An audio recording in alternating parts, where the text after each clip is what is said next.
अखिया रोई जब शादी तोहर होई। माना तू बात ये गोरी ना रही अपन कोई रे मर जाई छोड़ के जइबू हो मरल हमर पैबू हो रे मर जाई छोड़ के जइबू हो मरल हमर पैबू हो।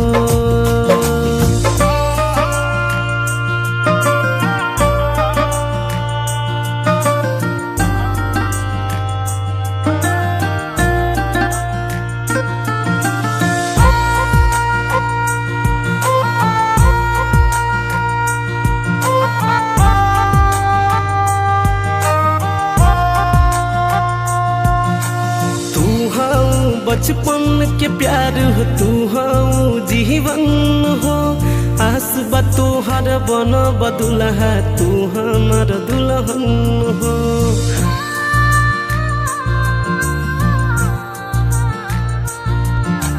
तू हाँ बचपन के प्यार हो तू हाँ जीवन हो आस बा तोहर बन बदुल्हा तू हमर दुल्हन हो।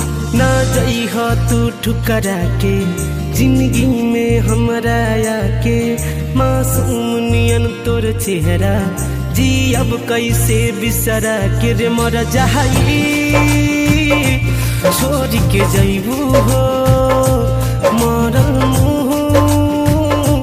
हमर पैबू हो रे मर जाई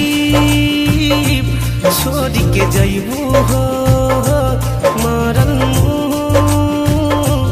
हमर पैबू हो।